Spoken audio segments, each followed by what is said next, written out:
Hey guys, this is Lynn. Thank you for joining me today for Journey to Be Me. I am here with a nice, wonderful panel. We're going to have a segment of Libations and Conversations, so sit back, relax, and enjoy the show.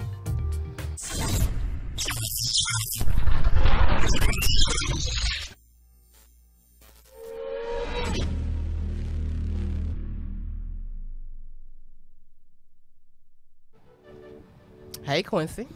Hey Lynn. Welcome back. Big Q in the house. Tell everybody about yourself a little bit, a little something, something. Big Q, resident genius of all things pertinent, joining you again for Libations and Conversations. Today we have two special guests. We have Miss Donna Marie. She's been able to join us today. We also have Brother John in the house. How y'all doing? Donna, tell us a little bit about yourself. Well, I'm Donna Marie Leonard, a writer, author, blogger, educator. That pretty much sums it up. Inspiring people. Awesome. And John, tell us something about yourself, please. I'm a New York native. Coming down here by the way of New York and DC and Chicago. Energy trader. So I like Texas. That's what I'm telling y'all. You like Texas. Wait till it get hot. See how much you like it then. I've been down here for a while. I like Texas. How long have you been in Texas? 2012. Oh, okay. Okay. Well, that was the same year I had my daughter, my last baby. Okay. So, for today's segment of Libations and Conversations, we're featuring our sponsor is Dripping Springs Distillery. I can't talk today, y'all. Forgive me. Dripping Springs Distilling is. Okay, I need to start over. I don't know what's going on with me today. Okay, so today for Libations and Conversations, we are featuring products from Dripping Springs Distillery. Incorporating in 2005, San Luis Spirits, now Dripping Springs Distilling, was the third distillery licensed in the state of Texas. Founded by brothers Gary and Kevin Kelleher, the company is dedicated to the art of distilling world-class products in small 50-gallon batches. Dripping Springs Distilling is located in Dripping Springs, Texas, gateway to the Texas Hill Country. I'll be trying their vodka, and Quincy and John will be trying their Republic whiskey. Donna will be our designated driver for the evening. So, guys, let's have a little sip and see what we think.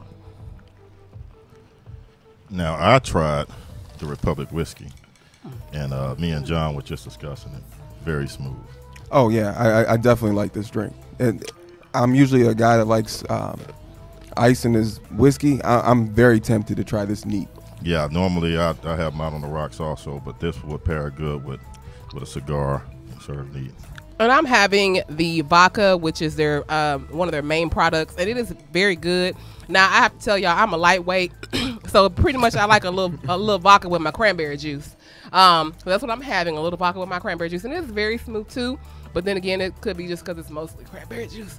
Now we're just sampling two of the products, but they were kind enough to give us gin, vodka, yes, vodka, a flavored liqueur, yes, an orange flavored vodka, yes, and a Republic whiskey. And so this Republic whiskey bottle, guys, I just want to show it to you. It is beautiful.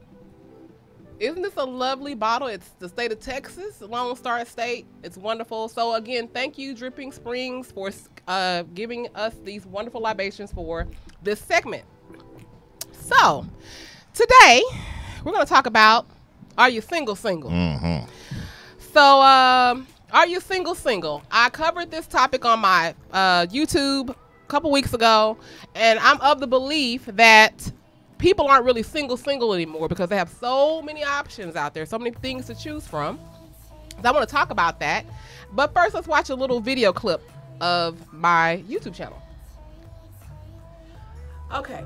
So, look, I've said it before. We live in a swipe right society. What I mean by swipe right society is whenever you get tired of that person, swipe, give me a no. I'm just like you. Okay. Oh, I'm tired of you. Give me a no. Microwave society, instantaneous. We want everything we wanted.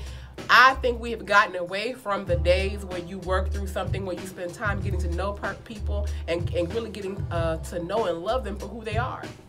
Because there's so many choices, there's so many options out there that we tend to not focus on one because we know it's somebody else right, around the corner. And I think that that's a bad thing. I think you can never really focus on who you're with or who you're getting to know if you always feel like that there's somebody better. Maybe there is nobody better. Maybe who you with is the better. Okay? So, John, a lot of us John, so what do you think? Do you think that people are really single nowadays?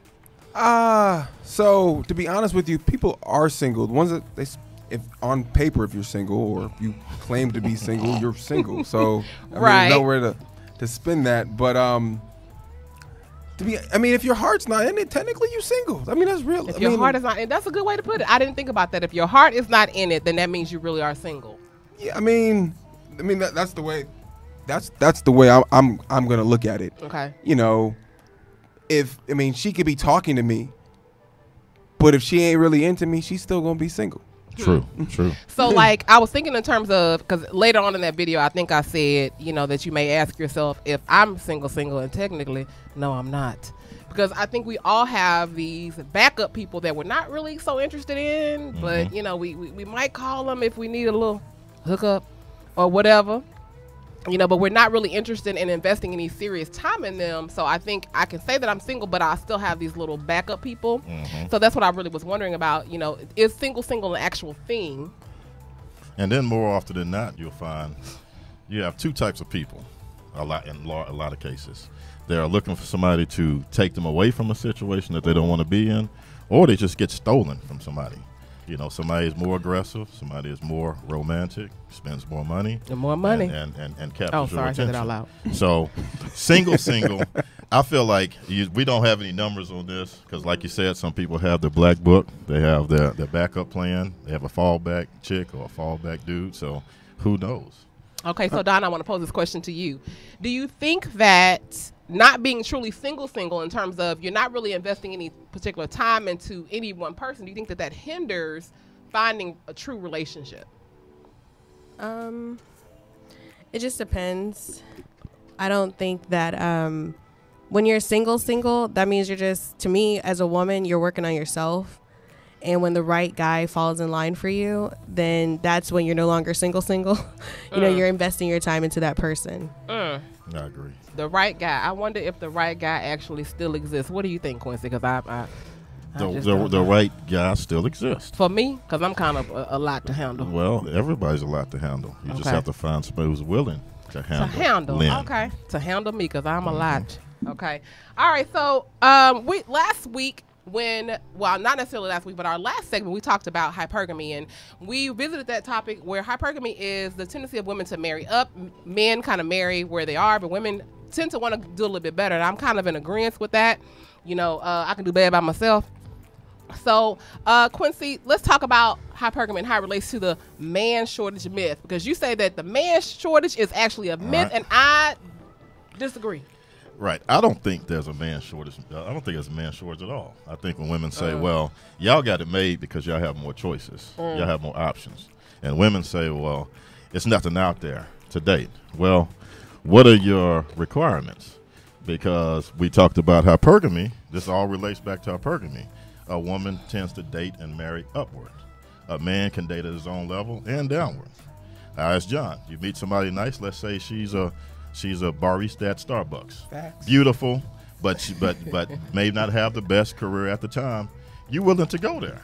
A woman is not going to meet the guy. She's not going to date the guy at the drive-thru at a Wendy's. I would date the guy at the drive-thru at the Wendy's if I'm also working at Wendy's.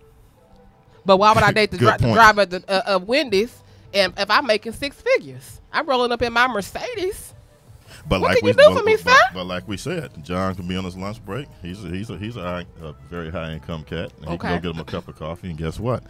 He will strike up a conversation with her. If all goes well, he'll get the digits. Okay. Well, I kind of think that it's not a woman thing. I think that it's a people thing. Who does not want the best made possible? John, if you ran into that barista, wouldn't you want her to achieve a little bit more eventually? So, before we dive into this topic, to put it out there, guys, at the end of the day, guys, I guess, what they desire or what they want has always been the same. Since they've been 10 years old looking at the Playboy magazines to they 90 years old looking at the Playboy magazines. The problem is women's desires and ideas of a man and a mate and all those things of what a relationship entitled or is about changes over time. Okay. And so when you're, and that affects, for women, that affects their dating pool. Not as much as it affects the man's. Because if you look like Beyonce at 16 and, you know, and you have great grades, it's great. You're just as great as the girl that looks like Beyonce and works at McDonald's. Okay. And then the same concept works is, you know, you look like Beyonce and you make 6 figures at 30. And the guy's still interested in you if you look like Beyonce and you work at McDonald's making $6 an hour. Okay. It just is what it is. I mean, you're still going to attract the same guy. So what I think I hear you saying is that men more so are interested in physical qualities. Always have and always will. Physical qualities will dominate a man's agenda the majority of the time. Men are visual creatures. So by that token, y'all trying to say I'm a dog? Because I'm still single, or what? No. What? No. You're saying that men traditionally at 16, 35, 95, they want the same thing. They want somebody on their arm. Essentially, basically. Yes. A piece of arm candy. It's not necessarily a piece of arm candy. I mean, everybody's different, but they want something that they are attracted to. That gets them excited, makes them happy. You know, just like, she bad. She just, I mean, even that's my cup of tea. Man, huh? Okay. Well, you know, I don't feel as if, and what you said about, you know, women's goals and ideals that they change over time, for sure. I think little girls, they dream of being with Prince Charming and, you know, riding off into the sunset with the tall, dark, handsome stranger. Not stranger, but maybe wouldn't be a stranger if we're going to marry him. But anyway, And as we get to be older, such like myself, I'm you know, in my late 20s. As I've gotten older, you know, my ideals for what it is that I want, it has changed. Right. It has changed. And essentially, women are always looking at a man at what he brings to the table. What he bring? I am the table. And men are more or less. By the way, people, I'm the table. And men kind of consider, what can we build together? Because we're always going to feel like, okay, we're going to be the leader of this household, and this household is going to go where we want it to go. A woman is a ready-made man that's already there. He already has established his career. Okay. Already has his income. Okay, but we're looking at it. We're okay putting the cape on, so to speak. Well, Donna, because I want to hear from you from a female perspective, but you do have those cases where women do build up. They do bring the man up. So tell me, why do you think that there's still so many cases or instances where people are still single when we have people on both ends that are willing to bring someone up? Well, that just goes back to the single. You know, a lot of my friends, they're single and they're just experiencing kind of like the whole swipe thing where, you know, they're really interested into this guy. They really like him. They may think they're in love, but he's just not committing in the way that they would like. Lord, and it don't matter whether they're 20, loyal. 30, 40, 50, 60 years old. It does not seem that any of you guys are committing. So to me, that's why a lot of women kind of stop talking to the guy, or because she feels like the guy has found someone else. And usually, as women, we want our own thing. We want our own thing. Share. And usually the guy has found someone else's vagina. It's usually what happens. Right. So basically, I think that the man shortage is a shortage. I think it's a real thing. Okay. But like you said, I agree with you. Maybe we don't want what's out there to choose from. Yeah, I just think that the men have a greater selection. It's not a matter of, it's not a supply and demand thing. We just have a greater selection. Because you're willing to accept everybody in your pool. Exactly. Like, it's such as when I walk into HEB, I'm not a vegan, so I have the whole store. Yeah. See what I'm saying? There you go. Exactly. You got the whole store to choose from. Exactly. Me, however, I'm a vegan, or I'm a pescatarian. Right. Yeah. Okay. More particular. I only want. Okay. I get what you're saying. Right. I get what you're saying. But also, like I said before, like I said on our last segment, when you're at a stage in your life, you don't want to date the barista. And I understand that. You know, because we all 40 somethings. Again, we're not. And at this point, you need to have your shit together. If you don't, but there's a lot that goes. There's a lot that goes into that, man. It is. It's a lot. A lot like what? It's a lot. Like, I mean, the best way I can put it is Kobe had this phrase, and he said it the best. Okay. You wasn't shooting with me in the gym. Right. And so a lot of women had the opportunity to date a lot of these individuals when they was younger, but they wanted either the flashy guy, like their things had changed. It's like, oh, he looked better. He was more flashier. He was older than me. Ideas sounded cool.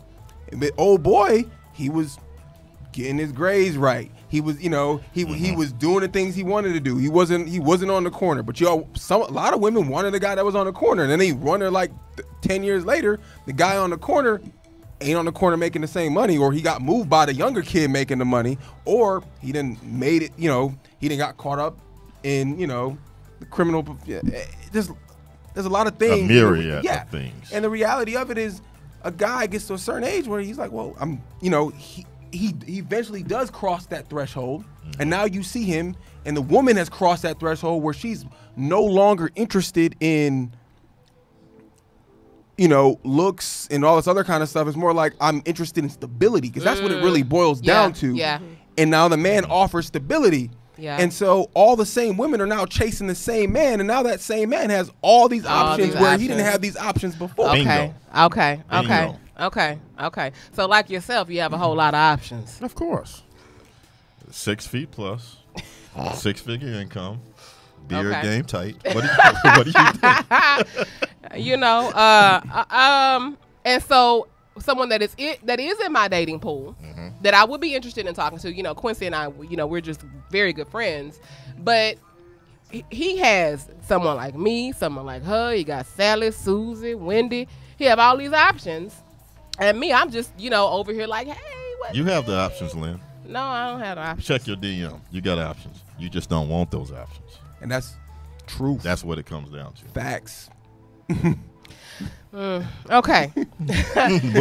Moving on.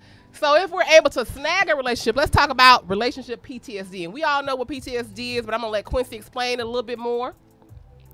I believe that one of the problems in dating, we all can attest, if you single at 40-something, you've had some experiences, whether it be divorce, whether it be failed relationships. A lot of times I believe we take the pain from one relationship to the other. How many times have you ever been told, I'm not your ex? Because something may have happened down the line, and you bring that, and it's almost like the other person that everybody knew you meet has to pay for sins of the past. Right. And so I think that healing has to take place, and that goes back to single. I think people go from one thing to the next. When a swipe left society, we go from one relationship to the next, never taking time to heal ourselves first. Right. And I think a lot of us have had a negative experience relationship-wise. I don't think anyone has been able to escape. Well, I mean, maybe some of you have, you lucky bastards. But maybe we've all had our negative experiences with relationships. And so we tend to take that, baggage on, to the next thing without truly healing. So let me ask Donna. Donna, do you think that someone can bring the trauma from a previous relationship into the new one? Absolutely. And what is the solution, you think, for overcoming that? I think that both parties need to recognize that is a problem, talk it out, find ways to resolve it, because all it can do is you can't keep sweeping under the rug.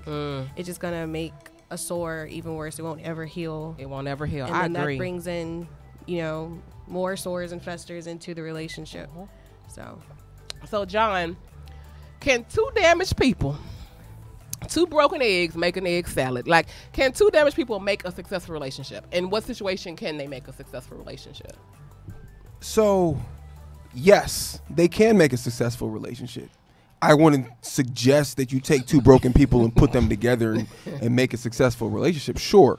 But at the core of what a relationship is just commitment. It's two people that are saying, you know what, and that's the biggest issue, is that most people really aren't committed. They're more like, I'm committed until I'm committed if I'm committed. Yeah, and the reality of it is, you have to take two people that are willing to say, I've got some problems, and I know I got some problems, and we're going to work on this, and we're going to fight through this and fix these problems, and we're going to walk together. And I think that I agree with John. I agree with him too. A lot of us aren't so willing anymore to especially if you've been hurt. Yeah. You know, especially if you've been hurt, you've been through the ringer. You're not so willing to say, I'm gonna be here with you. I'm gonna stick it out. I'm gonna struggle with you. I'm gonna do all these things with you. Especially if you've been hurt, or if you're like myself, that's older. Sometimes you just don't want to deal with that bull. And there's a figure of speech that says, hurt people tend to hurt people. So with that PTSD in mind, there's a little more. I mean, I kind of agree with John in theory, but I do believe it's a lot more to it to say, okay, we're both broken.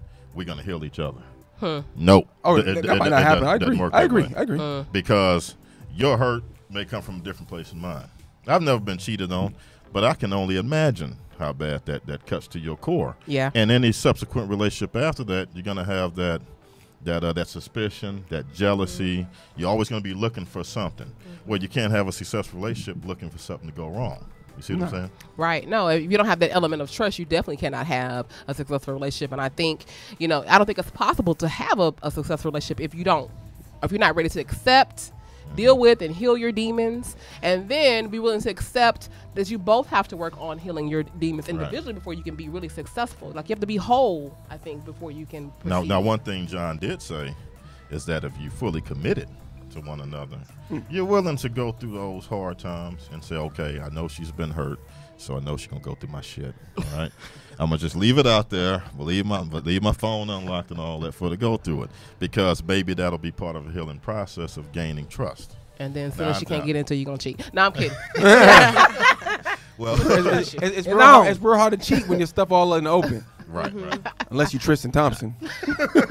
Well. So I want to ask to either of you or any of you that want to answer, if you're damaged and you know you're damaged, okay, which a lot of us can't even admit. Some people just can't admit that I'm broken, so I got to work through my brokenness before I can proceed with you. How can you attempt to start off with someone new? Like you said, hurt people. Some of us don't even recognize that we are damaged and we're bruised, and then we go on to hurt the next person. Right. So how can we get over that aspect of moving on if we're not truly healed? Well, that's what I'm saying. That's the problem, because it's almost like you have to heal first before you enter in a relationship. So, like I said, I agree with them in theory that two committed people who are willing to work with each other throughout the problems. We ain't suggesting that you necessarily do that, but I mean, you have to assume that everybody's broken to some extent. Right. You have to make that assumption that everybody's been through something, unless you just woke up out of a vacuum and you met the perfect person and great. But a lot of us have been through things. A lot of us have experienced hurt. I started a whole YouTube channel behind my hurt journey to be me. Okay, but. So do you allow yourself, Donna, to totally heal first? What if you find the perfect guy? He's great. He's handsome. He makes 7 figures. That's the one I'm looking for. Okay. Or either I can make 7 figures, he can make 3, but I'll make it work. And he's perfect, and it's great, but you have all this baggage just pent up inside of you. Do you allow yourself to totally heal first, or do you proceed? Probably would just proceed. I would proceed. How could you walk away? But down the road, there will be some problems. There will be sketchy. Why sketchy? You met the perfect person. She's perfect for you. Beautiful. She's intelligent. She makes a wonderful salary.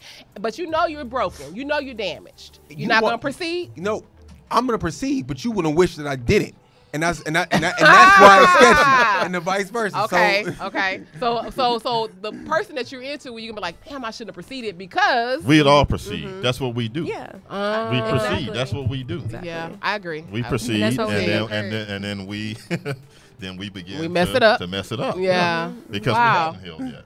Wow. So at what point do you recognize that you're healed and ready to move forward? Then at what point do you really know I'm ready to take that step? I'm ready to be in a committed, truthful, after a long relationship, people should do themselves a serious service, and that's be alone. Travel alone. Begin to write, be in your own thoughts, meditate, nurture your own soul, because if you don't, your soul is going to continue to be damaged, and all you're going to do is go to Donna, go to John. You're gonna damage their souls too. We're gonna go to Donna and John. Well, I mean, some people going to Donna and John, and Donna John. Right. So I mean, for me, with my most recent issue, which I try not to talk about this too much because I feel like I'm giving his ass way too much shine. Okay, you know, for me, I recognize that I'm still broken, so I have not moved on because I'm like, the next person I move on with is gonna have to deal with all of that. So I'm waiting until I'm fully over it before I proceed. But see how you created an outlet to heal. I did. You started your own YouTube channel. I did. We're doing this. And you created this. This is nurturing your soul. I nurtured my soul. Stepping out, doing something you never tried before. Amen. Writing these shows. Right. Live streaming them. You know, and revealing my innermost thoughts to the world. Sometimes TMI. At the tender age of 22. So and I think for me, I did it all. I prayed, I meditated, I cried. You know, I also, you know, went to get therapy. A lot of us in the Black community, we don't feel like we can even seek mental health. I sought out mental health because I wanted to be better. I wanted to be okay. And I am, in a lot of instances, better, but not better enough to proceed with anybody because, again, the pickings are slim. Well, you remember I sent you the story about the king with the 4 wives. I forgot. Refresh my memory. Well, viewers, if you have a chance, YouTube The King with 4 Wives. And what it teaches you is about that, well, you got to watch it yourself. But at the end of it, the 4th wife is your soul, which is the only thing that comes with you to the afterlife. Your first wife will leave you she won't come with you. Second wife, for whatever reasons, they all represent something. But your soul is what you carry from birth to death. So heal yourself. And you're in a process. It is a process. It is a process. I've had to go through it. It is a process. It is a process. And this particular situation has been so profoundly changing for me. It has caused a lot of growth. So, you know, Ariana Grande has a song that's called Thank You Next. Thank you, boo. Next. Appreciate you, bro. So, guys, I'm going to wrap this up. I appreciate you so much for joining us today. Quincy, thank you for, again, co-moderating. Once again. Donna, thank you so much for stepping up to the plate when I needed you, and I appreciate that so much. And John, thank you for your wonderful opinions. I appreciate your conversation today for Libations and Conversations. Guys, as usual, I want to just thank you for spending time with me here today on Journey to Be Me. I will see you on Saturday for the podcast, and I'll also see you on Wednesday for Wigless Wednesdays.